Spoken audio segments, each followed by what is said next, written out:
Қуаныш Жиенбай, міне керемет, әңгіме. Ойбай-ау, ол не дегеніңіз, сіз ол кісіні біреулермен шатастырып тұрғаннан саусыз ба? Сірә солай болар. Мұныңызды алда-жалда менен басқа ешкім естімесін. Осы тұстан тоқтаңыз. Мұнан әрі тереңдесеңіз, бірден турасына көшейін. Өзіңізге жоқ жерден жау тауып аласыз. Ол мұндай кемшілікті кешірмейді, және оны ұсақ-түйек деп те есептемейді. Күндердің күнінде оңбай сүрінгеніңізді байқамай да қаласыз. Мен айтарымды айттым, ескерттім, ендігісі сіздің құзырыңыздағы шаруа. Той өткізу жөніндегі алқалы комиссияның төрағасы Сапарбек Нұржанов айналмалы креслоны сындырып жіберетіндей қозы қарнын қос қолымен құшақтаған күйі шалқалай керілді.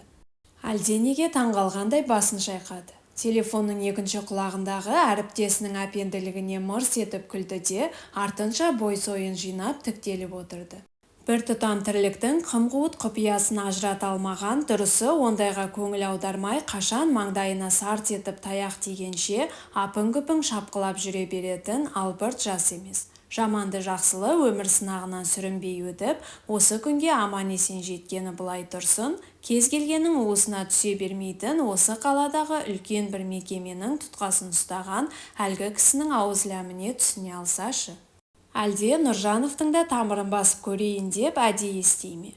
Себебі Сапарбектің енді бір жұмадан соң ақар-шақар дүрілдетіп тойлағалы отырған Әбдірәсіл ақсақалмен ымжымы бір екенін жақсы біледі. Жақсы білген соң аздап жүйкеге ши жүгіртіп қойғанның артықтығы болмас дейтін де шығар. Оның үстіне той қамымен титықтап шаршаған кісі ашу үстінде ойда жүрген талай түйткілді айтып салмасына кім кепіл? Біреуді біреу аңдыған заман. Ондай ашық ауызды тапқан екенсің. Сапарбек бүйірдегі ақ түймені быртиған бармағымен ұзағырақ басты. Қабылдау бөлмесіндегі орта жасқа келсе де, әлі өңін бермеген хатшы келіншек оқыс қоңыраудан тіксініп қалғаны соншалық, енді үңіле берген алақандай айнаны қолынан түсіріп ала жаздады. Орнынан ұшып түрегелді.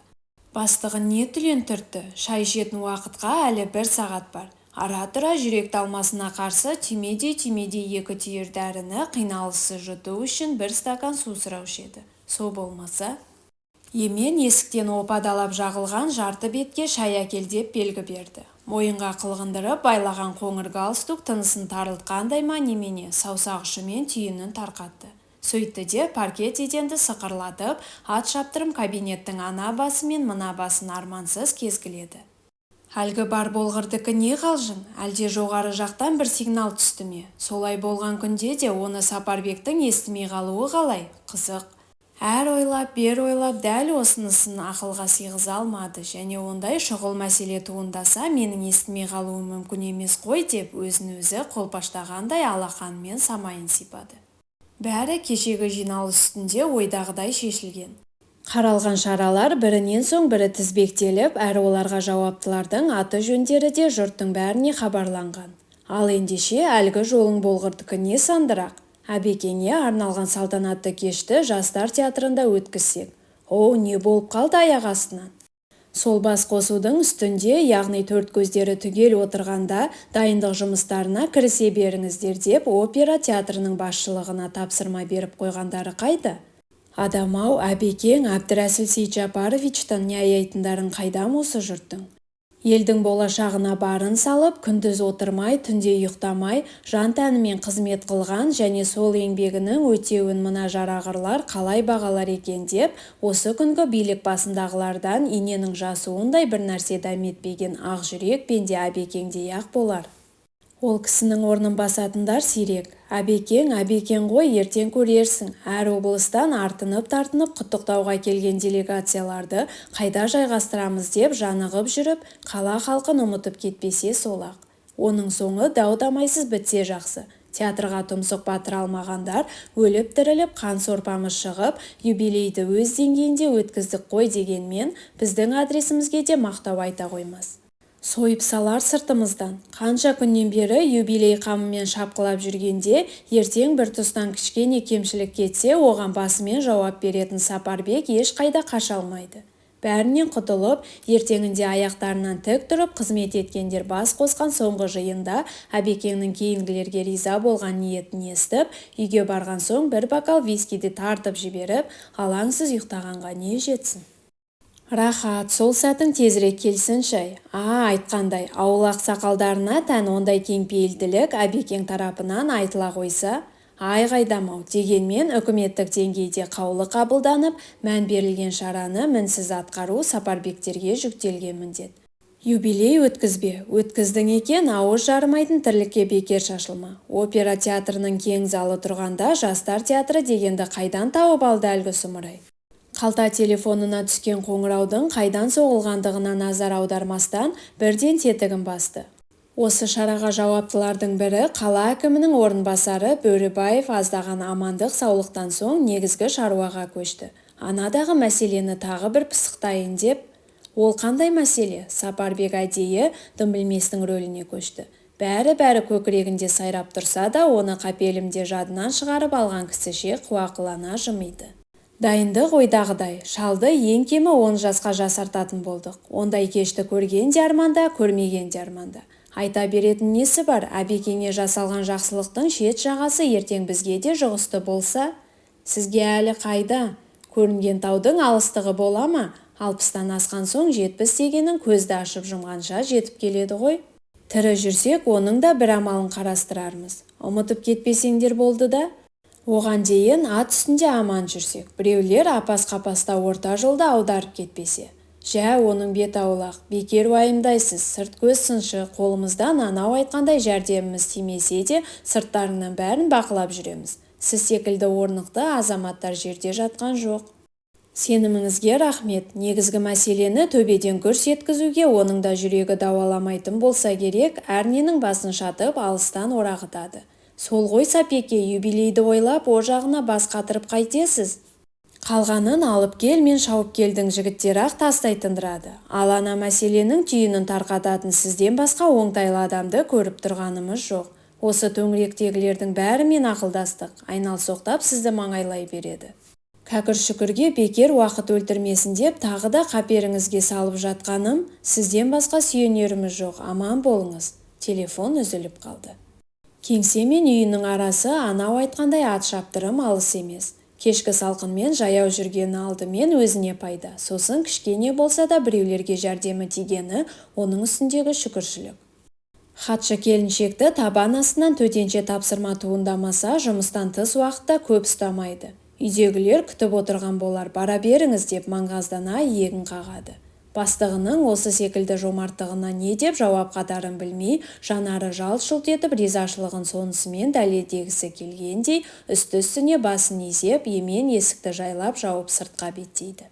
Шопыры Сапарбектің не ойлап тұрғанын қас-қабағынан аңғарып, қалған тірлікті өз бетінше тап-тұйнақтай атқара беретін тындырымды жас жігіт. Жақында үйленген.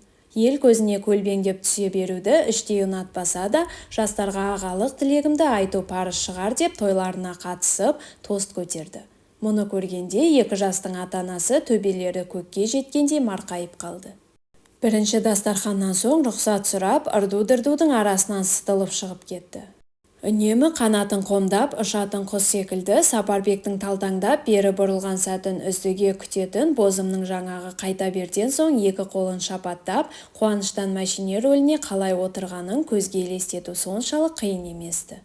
Көшеде адам қарасы сирек. Тілдей тротуар әудем жүрген соң жан-жағы гүл көшеттерімен көмкерілген шағын баққа тіреледі. Бақтың іші ұядай. Әрбір бағана басына ілінген аспалы шамдар өкпек желмен әнтек тербетіледі. Жарықтан жалтарып, қараңғылау қалтарысты қолайлы көрген ғашықтар кешкі қала әуеніне үн қосқандай мәз-мейрам. Ахахалап күледі, әндетеді. Әртүрлі гүлдің иісі танау қытықтайды. Сапарбектің көңілі де аспан тірегендей. Жігітінің мойнын қапсыра құшақтап, жер жетпегенде әлде жастарға сонысы ыңғайлы ма кім білсін. Екі тізенің үстіне қонақтай қалған сұлу бикешке не айтқысы келгенін қайдам. Әйтеуір бірдеме дегісі келіп сәл бөгелді де, артынша желкесін қасып ілгері жылжыды. Дұрыс отырсаңшы қалқам, адамның ішкі мәдениеті кішкентай нәрседен байқалады. Үлкен кісі жандарыңнан өтіп барады, ал сендер орманда жүргенде именуді білмейсіңдер. Мейлі өздеріңе жақсы болса, өстіп, ашылып-шашылып бей-берекет жүре беріңдер. Менің нем кетеді? Сапарбектің бұл жолғы діттегені мүлдем басқа жағдай еді. Жігіттің алдына отырмақ түгілі мойнына мініп алсын. Ондай-ондайды көріп жүргені жаңа ма? Соған бола жүйке жұқартатындай реті жоқты. Бүгінгі жастарды пәлен деп көпке топырақ шашып қайтеді, десе де кейбірінің аспаннан түскендей алақ-жұлақ етіп еш нәрсеге мән бермейтіндігі аздап жанға батады. Өңкей маскүнемдер мен қаңғыбастардың ыстық ұясына айналған осы бақты екі білегін сыбанып, ойға қырға шапқылап, қалалық бюджеттен қаржы бөлгізіп, ел қызығатындай демалыс орнына айналдырған дәудің өзі міне. Қарсы алдарыңда тұрған жоқ па? Сапекең болмаса, мұның құрдымға кеткені кеткен еді. Айналасына гүл еккізді, қоршатты, күзетші ұстады. Бір есептен өзінің де тіршілігі оңалып қалды. Кейде өстіп, қызметтік көлікті бекер қаңтармай, бақтың ішімен үйіне асықпай жаяу қайтады. Жолай серуендеп жүрген таныстарын кезіктіреді. Үйге барғанда не бітіреді? Әлгілермен сұхбаттасып біраз жеңілдейді. Халықаралық тақырыптың да, өз ішіміздегі өзгерістің де біраз жерге дейін шек-қарнын ақтарады. Бір кездері талай қызметтің қызық-шыжығына армансыз куә боп, бүгінгі құрметті демалысқа шыққан тіс қаққан кісілердің білмейтіндері жердің астында. Уақыт біраз болса да бірін-бірі қия алмай тағы да біршама бөгеледі. Қоштасарда көпшілігі Сапекеңді бауырға тартып арқасынан қағады. Осы демалыс орнына сіңірген еңбегіңді өмірі ұмытпаймыз. Мұнан артық марапаттың керегі не? Бойы жеңілдеп, күндізгі жұмыс ыңғайындағы әжік-күжік кикілжіңдерді басы бүтін ұмытып, 6-шы қабаттағы пәтеріне лифтісіз көтеріледі. Ал мына жарағырлардың алғысы сол, Гүлзарбақты қоқыстан тазартқан қадірменді кісімен жүздесіп тұрмыз-ау демей-ақ қойсын. Ең құрығанда етек жеңдерін қымтап жинақы отыруларына болады ғой. Жайдағы орындыққа құйрық қойғысы кеп тұрды да оқыс сілкініп ілгері жылжыды. Шындықты мойындаған абзал. Солай, мұнысы анық шау тарта бастағандықтың белгісі. Манадан бері түкке тұрмайтын шөре-шөре тірлікті малданғандығын айтамды. Басын шайқады. Орамалымен бетін сүртті. Әбекеңнен кейінгі кезек өзінікі. Опера театры қайда, жастар театры да тақиясына тар келмес. Соның ішін толтырып алса да жарар. Бәлкім ол кезде юбилей өткізудің де қызығы болмас. Оған қиналмайды. Ертеңді кеш осы бақта айнал соқтап жүрсе де аштан қатып көштен қалмас. Өз-өзіне ренжігендей оң қолын қаттырақ сілкіді. Жастардың қалай отырып тұрғанында несі бар десеңші? Маған десе жалаңаш жүрсін. Біреудің бір нәрсесі кете ме? Одан гөрі манаға әкім орынбасарының бұйымтайына бүйрек бұрмас па? Оны комиссия жүрек жұтқан біреудің мойнына жүктер деп үміттеніп еді. Десе де ол пәле айналып келіп, менің шаужайыма жапсар ма деп те қауіптенген. Солай болды да шықты әнекей. Ол әзірге жұртқа жария етілмейтін аса құпия. Оны 2-3 адамнан басқа тірі пенде білмейді. Әбдірәсіл Сейтжапаровичтің 70 жылдығы сөз жоқ дүрілдеп өтеді, өткізеді. Сый-сияпаттың да шет жағасы көрініп қалды. Құндыз жағалы, оюлы шапандар мен алтын сағаттың санына ешкім жете алмас. Тәлім тәрбиесін көрген шәкірттері қолқалаусыз өз еріктерімен жеңіл көлік мінгіземіз деп құлшынып отыр. Орынды. Әбекең секілді ұстазға шәкірт болудың өзі арман. Несін айтасыз, әбекеңдер қайда? Әбекеңнің ортамызда қалқиып жүргенінің өзі дәтке қуат. 50-60 жылдығын өткізуге қасарысып қарсы болып еді. Бар абыройды 70 жылдыққа сақтаған екен ғой. Шалың қалай, шалқақтаудың жөн жосығын біледі. Юбилей өткісе әбекең өткізсін. Әлгі құпияның тоқ етері мынау. Той өткен бойда үлкен үйдегі үлкен кісінің қолына әбекеңнің ризашылық көңілден жазылған 3 бу хаты тиюге тиіс. Хаттың мазмұны да тіл ұшында сайрап тұр.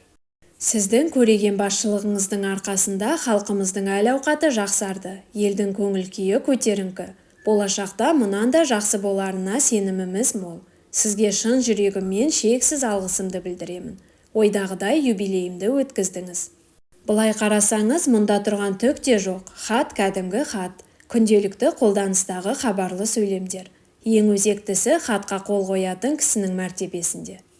Үлкен кісі күн сайын мұндай мазмұндағы хаттың 10-15-ін қабылдауы мүмкін. Бірақ ол хаттардың иелері әбекең емес қой, жарты бет қағаздың ендігі құдіреті әбекеңнің қол қоюы мен қол қоймауына тіреліп тұр.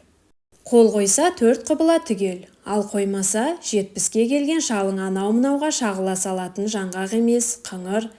Өз дегені болмаса шөре-шөре қолпашыңа қыңқ демейді. Не істемек керек? Екі оттың ортасында қалған Сапарбекке аяушылық білдіретін жібі түзу бір пенде табылса. Ас үйде күйбеңдеп жүрген әйелі ағы бар, сарысы бар бір құшақ газетті аудастырып, ара-тұра суыған шайдан бір ұрттап қоятын Әбекеңе тұмсығындағы көзәйнектің үстінен тесіле қарады. Көзіңді аясаңшы, дәрігердің ескертпесін елемесең өзің біл. Газет-журналға көп үңілме дегені қайда? Көз өзіңе керек, маған бәрібір.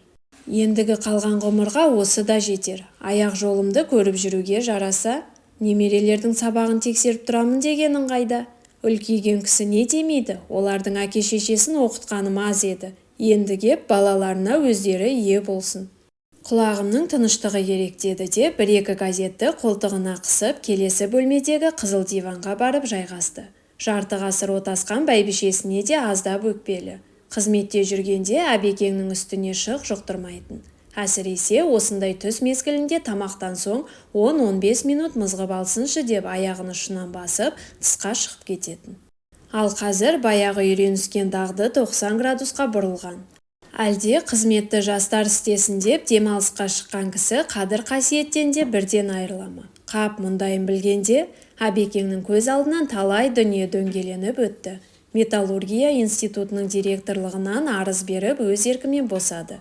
Осы аяғымен келіп бастан аяқ қатысты, сөз сөйледі. Әбекеңнің өмірлік тәжірибесіне шәк келтірместен әлдекімнің түсіне кіретіндей бірнеше қызметті де қатар ұсынды. Тіпті өзіңізге бөлінген жеке кабинетке анда-санда келіп төбе көрсетіп тұрсаңыз болды. Еңбек ақыңыз сол күйі сақталады. Қайда барасыз еркіңіз деп ағынан жарылғанда аздап көңілі босағанымен бір беткей мінездің шылауынан шыға алмады.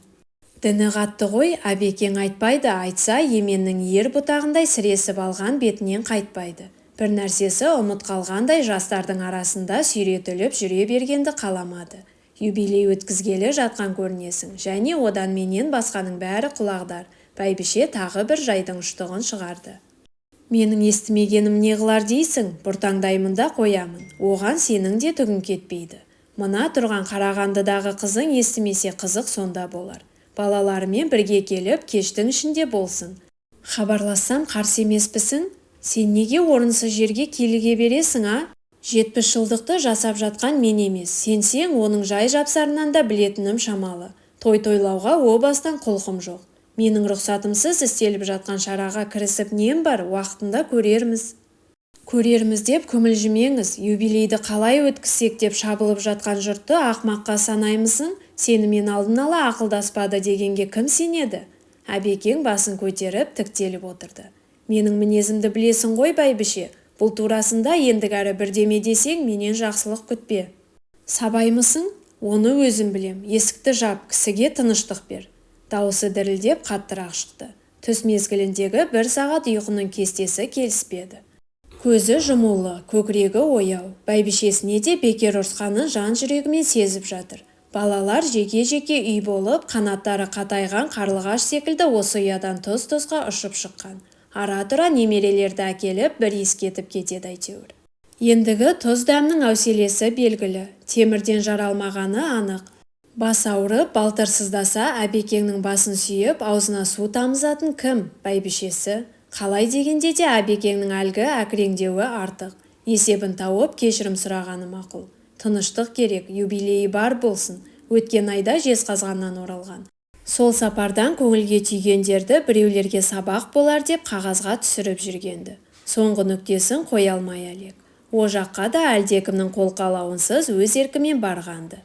Өмірдің біраз белесіне куә болған Жезқазғандағы күндер ұмытылар ма? Қайран Қаныш ағаның табанының ізі түскен өңірді Әбекең де талай рет жаяу аралаған. Жас геологтың романтикаға толы кеудесі алып ұшып аяғын жерге тигізбейтін. Аяғымды жылан шақпасын деп керзі етікті киіп алып, шыжыған күннің астында өлкені жаяу шарлағаны рас. Рудасы бар кенішті сөйтіп іздейтін. Сол жаяулап жүріп ақ талай кенішті тапты. Қазығын қақты. Тонналаған руда ел игілігіне пайдасын тигізді. Жездіні жаяу аралаған жас маман ақырында кен байыту комбинатының бас директорлығына дейінгі баспалдақтардан сүрінбей өтті. Кейін Алматыға ауысты. Түрлі жауапты қызметтердің басын қайырды. Жә, өткенге барлау жасасаң, о бар болғырдың естелігі таусыла ма? Және еске түскен сайын жетпісіңді ұмыттырып, жастық шақтың шуақты күндері жігерлендіре түседі. Ширығасың кәдімгідей. Жезқазғанға баратынын тірі жанға сездірмеді. Ұшаққа отырды да кете барды. Қоңырау соқсаң, анық басыңның пәлеге қалғаны. Табаныңды жерге тигізбей ұшақтан күтіп алады. Одан арғысы белгілі. Белгіленген кесте бойынша жүріп тұрасың. Жан-жағың анталаған адамдар. Ал бұл жолғы сапарына дән риза. Алдымен рудасы сарқылмаған кеніштерді аралады. Комбинатқа соқты. Кеншілер қалашығының кескін келбетін өз көзімен көрді. Таныс-білістерінің үйлеріне соқпады. Күн қағарлы кепкісін басына киіп, костюмнің жағасын көтеріп ап, кеншілермен бірге кезекте тұрып, асханадан ас ішті. Ескілеу қонақ үйді қолайлы көрді. Комбинаттың қақпасына жақындап, бейтаныс мыс қорытушылармен дидарласты. Айлық жалақыларының шамасын байқады. Комбинатты басы бүтін сатып алған кәрістердің талтаңдаған жүрістерінен жер ойлады. Май жағып алғандай беттері жып-жылтыр. Жергілікті қазақтарды бір шыбықпен айдап, қас-қабақтарына телміртіп қойған. Байырғы кеншілердің бүгінгі ұрпағы аса жалтақ. Кәрістердің қолтығына кіріп алған бірді-екілі қазақтардың ғана есептері түгел. Жағымпаздықтың қызығын көріп жүрген де солар. Олардың қанша айлық алатындығы өздеріне ғана белгілі. Рудниктің экскаватор машинисі қолға тиетін болмашы тиын тебенге мәз. Тосындау мінез көрсетсең, ертеңінде комбинатқа кіре алмайсың.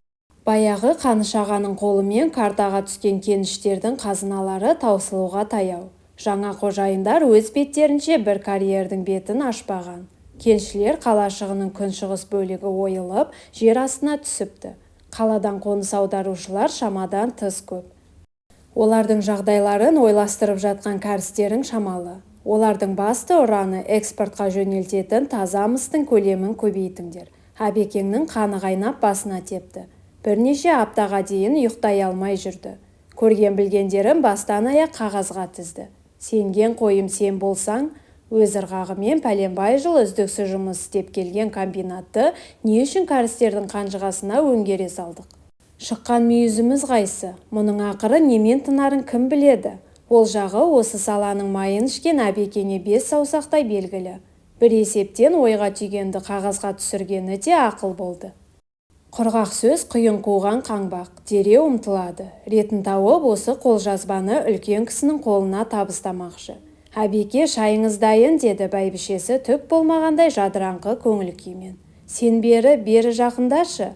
Әбекең сәл қалғып кеткен бойда селк етіп оянды да бәйбішесін жанына шақырып арқасынан сипады. Тойдан бір күн бұрын Сапарбек Әбекеңнің кең жайылған дастарханы басында қадірлі қонақ ретінде жағасы жайлауда шалқып тасып отырды. Өткен кеткен еске түсті. Екеуі 5 жұлдызды армян коньягын қылдай бөлісті. Сізге кештің сценарийін таныстырайын деп, сол үшін бекерге әуре болған несі Әбеке-ау, сізге өмір бойы қызмет істеуге әзірміз. Пенсионер шалда не күтіп жүргендеріңді түсінбеймін. Кеш түсті, айналаны қараңғылық тұмшалады. Қариялардың демалыс уақытына кесірімді тигізбейін дегендей Сапарбек қипақтай бастады. Аса құмарлығы болмаса да тысқа шығып шылым шекті. Жиегіне алтын жалатқан кеседегі қою шайдан ұртын толтырып ұрттады. Коньяктың уы буынға түспей тұрғанда қарамды батырайын деп шешті. Әбеке, сізге келіп кетері жоқ. Мына бір қағазға қол қойып берсеңіз, ол немене? Алдымен көз жүгіртіп оқып шығыңыз. Аса құрметті, сіздің елге сіңірген еңбегіңізді ешқашан ұмытпаймыз. Көреген саясатыңыздың арқасында елдің әл-ауқаты жыл сайын жақсарып келеді. Менің мерейтойымды да жақсылап өткіздіңіз. Сол үшін сізге деген алғысым шексіз. Әбекеңнің қызара бүрткен жүзінен қан қашып сұрланып сала берді. Юбилей өткізгендегі түпкі мақсаттарыңды енді түсіндім. Бірақ Әбдірәсіл мұндайға сатылмайды. Ақыл есі әзірге бүтін. Сені жөн жосық білетін дұрыс жігіт пе десем, бір бет қағазды ортасынан қақ айырды. Сапарбек аяқ киімін әзер киіп сыртқа беттеді. Опера театрының кең залы мен екі жақ қанаттағы балконы лық толы. Ине шаншар орын жоқ. Облыстардан келген делегациялар сығылысып алдыңғы қатарға жайғасқан. Ішке кіре алмай сыртта тұрған ел қанша. Театр директорының шыбын жаны тырнақ ұшында. Өмірі мұндай оқиға болмаған. Бірінші рет. Алдын ала арендасы төленген. Қонақтар шақырылған. Өкініштісі той иесі бұған дейін бұл маңнан бірде-бір мәрте төбе көрсетпеген. Жан-жаққа сұрау салғандар ол кісіні көрген білген адам жоқ деп ауыздарын қу шөппен сүртеді. Бұл қалай? Не істеу керек? Қара-құрым елге не дейді? Шығу керек тығырықтан. Қалай қайтып? Біржан Сара операсының артистерін үйлеріне машине жіберіп, дереу шақыртып алды. Бүгін аталмыш опера тегін көрсетілмекші.